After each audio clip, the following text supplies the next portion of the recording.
Sisend ko na lang sa yung address na sinend niya sa akin. Well, mukha naman wala siyang clue na she's heading into a trap. Lord, please. Sana walang nangyaring masama kay Kit.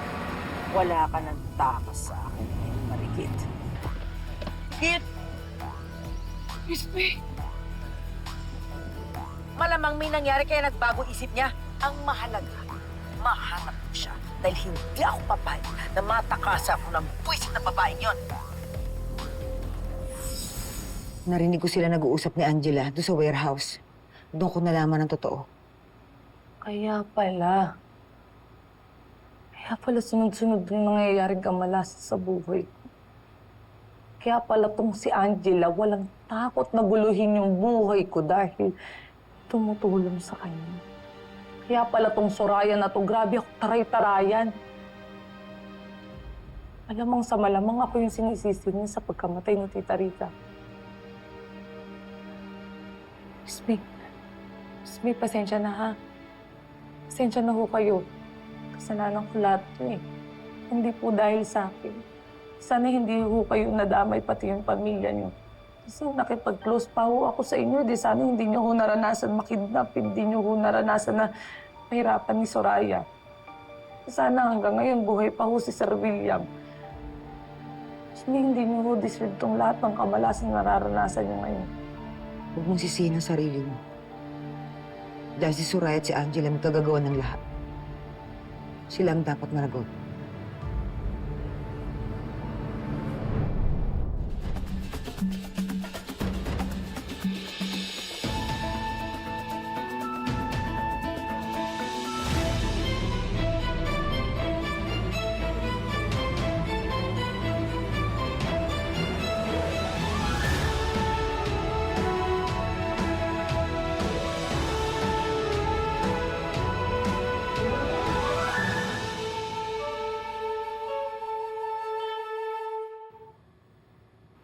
Alam mo, Miss May, buti na lang ho nakaligtas kayo. Buti ho nakatakas kayo noong buhay. Binalak nila akong patayin. Pero buti na lang,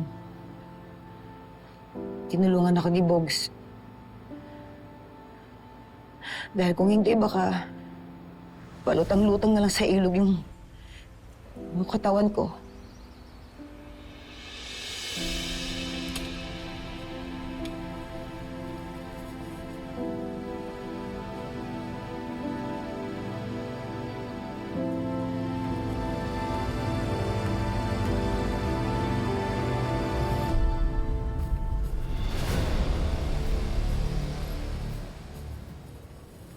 Doon ka.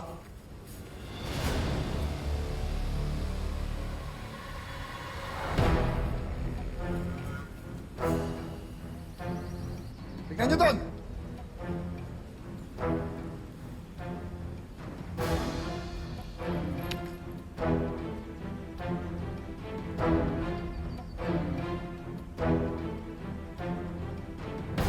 Boss! Wala ka dun. Kung wala talaga rito, tignan natin sa kabila. Tara!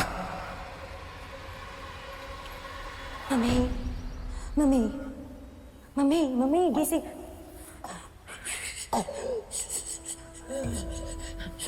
Mami! Mami! Mami! Andyan sila! Andyan sila!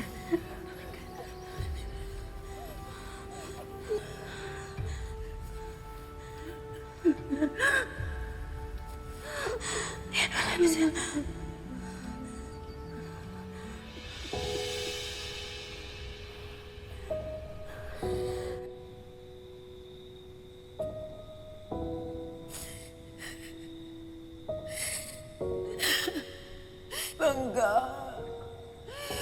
Bangga, I'm so sorry kung huli na masabi ko sa'yo na delikadong buhay mo.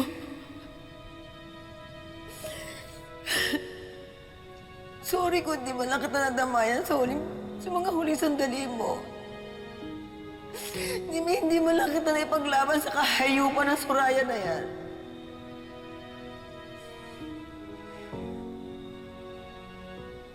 Sisiguraduhin ko, si Sisiguraduhin kong makukulong si Soraya sa pagkapatay sa asawa ko.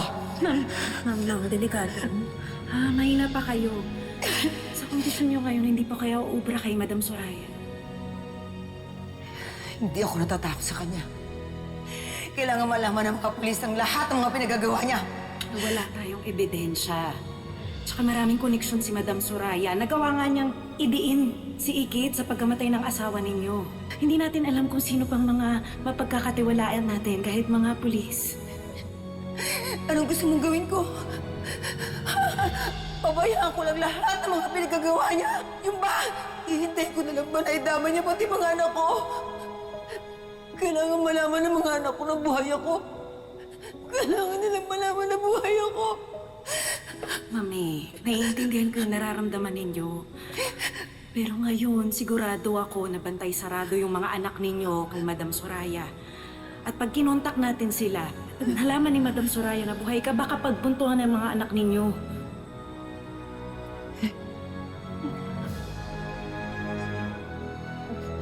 Sakit-sakit kasi. Araw-araw kong tinitiis na hindi makita yung mga anak ko. Hindi ko sila makakausap. At titiis ko yun. Kailangan kong gawin yun eh. Inisip ko na lang na mas may advantage kung walang alam ang kalaban ko na buhay ako. Habang walang kaalam-alam ng Soraya na yan, mas makakapagplano po tayo laban sa kanila. Tama. Mas madali ako makakakilos kung walang nagmamanman sa akin. Kagaya ngayon, wala kayong kaalam-alam nila Drew at nila Matthew. Na matagal ko na kayong pinasusundan kila Bogs at sa iba ko pang mga tao. Kaya po pala alam niyo kung saan ka mo nagtatago. Oo. Dahil nung tumakas kayo ni Drew, pinasundan ko na kayo agad. Titit, parang pamilya na rin ang turing ko sa'yo. Kaya hindi kita pwedeng pabayaan. Miss May, huwag ho kayong mag-alala. Sasamahan ko na ho kayo. Hindi na ho kayong mag-iisa. Sasamahan ko ho kayong labanan si Soraya at si Angela. Sobra-sobra na ho yung atrasong ginawa nila sa atin. Lalaban na po tayo. At sisiguraduhin ko na sina tatay at si Sir William na yung huling tao mabibiktima nila.